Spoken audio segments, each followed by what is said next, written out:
శివాల మీద ప్యాలాలు ఏరుకునే రకం ఈ కేటీఆర్ అని చెప్పి కూడా ఈ సందర్భంగా తెలియజేస్తా ఉన్నా. అరే ఒక్కరోజన్నా ఉద్యమం చేసినావురా పై నువ్వు? ఒక్కరోజన్నా ఉద్యమం చేసిండు ఇతను?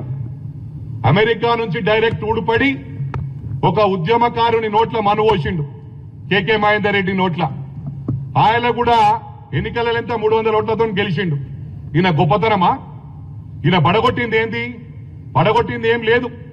ఓన్లీ ఫోన్ ట్యాపింగ్ చేసుడు, లేకపోతే మొత్తం సెలబ్రిటీస్ ను మొత్తం వాళ్ళ జీవితాలు నాశనం చేసుడు, ఎన్నో కుటుంబాలు నాశనం చేసిండు. అంటే ఓన్లీ సెలబ్రిటీస్ గురించి చెప్తా ఉన్నా. మొన్న కొందరు సిరిసిల్ల వాళ్ళు చెప్తున్నారు, అన్నా వాళ్లే కాదు చాలా మంది జీవితాలు పాడు చేసిన ఘనత కేటీఆర్ దక్కిందని. నీ చరిత్ర అదే రాబాయి. ఫస్ట్ ఎవరితో ఛాలెంజ్ చేసేటప్పుడు ఫస్ట్ మిసాల్ పెంచుకోను, సవాల్ విసిరేమో తప్పుడు. ఇది గమనించాలా. చాలా మాట్లాడుతున్నావు. నిన్న అల్వాల్కి వచ్చినావు. అల్వాల్ మల్కాజ్గిరి వచ్చి నిన్న ప్రోగ్రామ్ ఏం ప్రోగ్రామ్ అది? Voters awareness programme.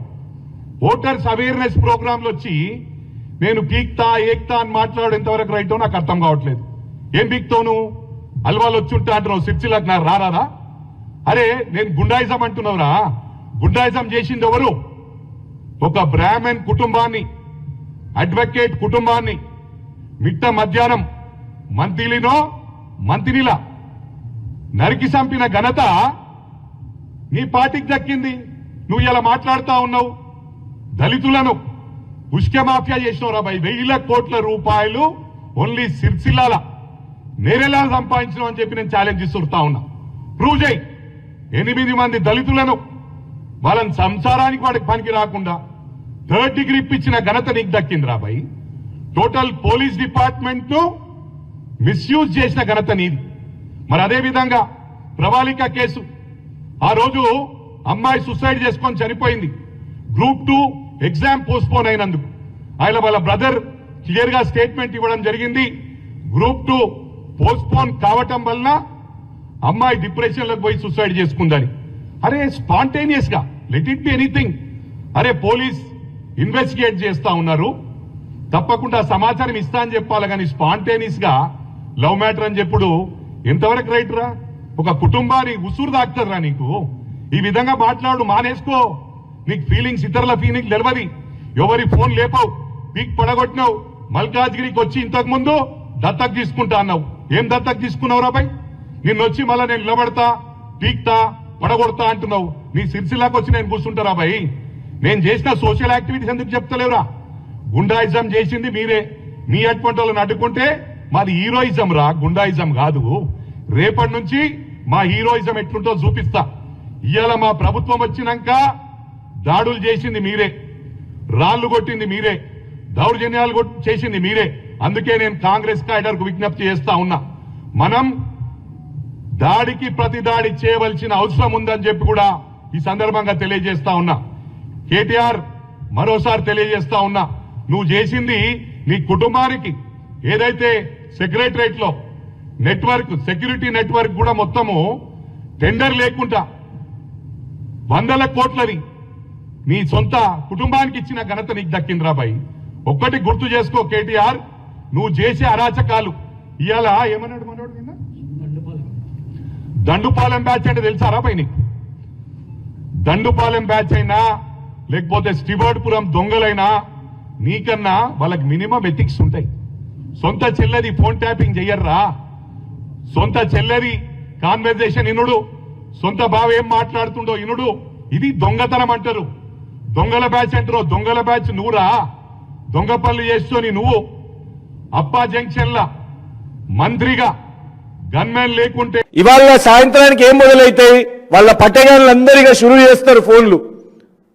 Mynampally Hanumantharao గారికి ఒకటే సూచన, సింగిల్గా వస్తావా? సింగిల్గా వస్తా, పక్కనే ఉంటాం కంటోన్మెంట్. ఒక్కొని వస్తావా? ఒక్కొని వస్తాం. లేదు గుంపుతోనే వస్తావా? దొడ్డిదారినే రాకు, సడన్ గా రాకు, టైం చెప్పిరా. ఎందుకంటే మేమైతే పనిలో ఉన్నాం, నీకు పని లేదు, నువ్వు ఏమైనా ప్రజాప్రతినిధిగా లేవు. కానీ మాకు మాత్రం ప్రజల అంశాలు ఎన్నో ఉన్నాయి. సో మాకు కొంచెం టైం చెప్పు, జాగా చెప్పు, మేము వస్తాం. నువ్వు గుంపుతోనే వస్తే మేము కూడా గుంపుతోనే వస్తాం. తెలుసుకుందాం నాడు ఎవరి పచ్చకల్లో ఎంత బలం ఉందో. రాజకీయంగా వస్తావా? రాజకీయం చేద్దాం. కానీ నువ్వు ఇంకా 60 సంవత్సరాల ఈ బుద్ధి తెచ్చుకోకుండా ఇంకా రౌడీయిజమే అనుకుంటే దాన్ని ఏదో హీరోయిజం అనుకుంటే బిడ్డ మేము విద్యార్థి ఉద్యమాల నుంచి వచ్చినాం, నువ్వు ఉద్యమాలు చూడలేదు కావచ్చు, 100 మంది పోలీసులను అందరం ఎదుర్కొన్న వాళ్ళం, లాఠీ దెబ్బలు తిన్నోళ్ళం. నీ పచ్చకాడికి ఎవరు కూడా భయపడేటోళ్ళు లేరు. హనుమంతరావు బంజయ్. ఇవాళ రాజకీయం మారుతుంది, జెన్జీ అందరు వస్తున్నారు, తిరగబడుతున్నారు. రౌడీయిజంతోని నువ్వు పిచ్చి పిచ్చి మాటలతోని ఇంకోసారి కేటీఆర్ గారిని మాట్లాడితే అందరికి కూడా ఇది ఒక ఫ్యాషన్ అయిపోయింది. ఆయనకి ఏదో ఉట్టిగానే మాట్లాడేసి అయిపోతుందని.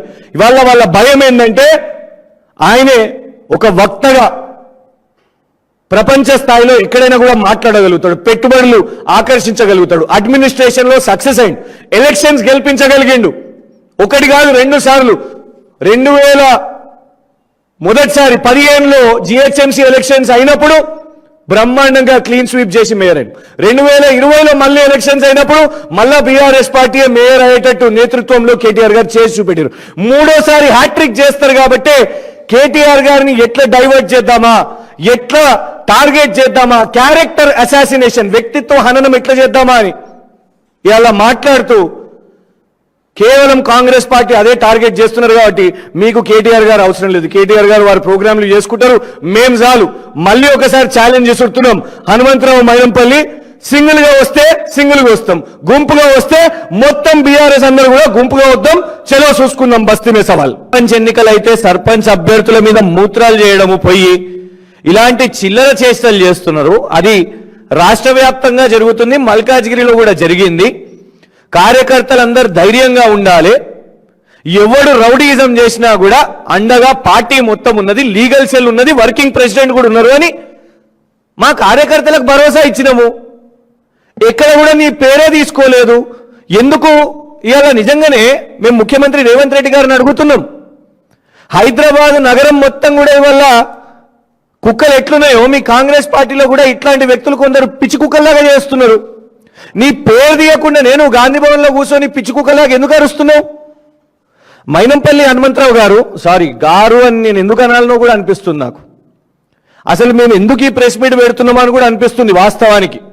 ఎందుకంటే వివేకన్న మొత్తం కూడా కుత్బుల్లాపూర్ యొక్క అక్కడ కార్యక్రమాల్లో అసెంబ్లీలో మాట్లాడితే ప్రజల అంశాలు, కాంగ్రెస్ ప్రభుత్వం ఇచ్చిన 420 హామీల గురించి మాట్లాడతారు. పద్మకనేమో మీరు చూడండి, పాపం మాట్లాడమన్నా కూడా మెదక్ నియోజకవర్గము, రైతులు, వ్యవసాయము అని అంశాలు మాట్లాడుతున్నారు. నందికంటి శ్రీధర్ గారేమో మొన్న బ్రహ్మాండంగా ఇన్ఛార్జిగా సమావేశం జరిపారు. ఇక నేనేమో కొన్ని రోజుల నుంచి అక్కడ 800 కోట్ల ప్రభుత్వ భూమి కబ్జా అయిపోయిందని దాని మీద కొట్లాడుతున్నాం. కానీ వాళ్ళందరం అండ్ ప్రెస్ మీట్ పెడితే కూడా ఎప్పుడైనా ఏ ప్రెస్ మీట్ పెట్టినా మీకు తెలిసి ఏదో స్కామ్ ఉంటేనే పెడతాం. కానీ ఇవాళ మైనంపల్లి హనుమంతరావు అనే వ్యక్తి మీద ఇవాళ మేము వచ్చి ప్రెస్ మీట్ పెట్టాల్సిన అవసరం వచ్చిందంటే ఇవాళ ఆయన ఏదైతే మాట్లాడిండో ఆయనకు నిజంగానే ఆయన భాషలోనే చెప్పాలని ఉన్నది. ప్రజలు ఏమంటారంటే మళ్ళా తర్వాత చూడండి, వీళ్ళు కాంగ్రెస్ వాళ్ళు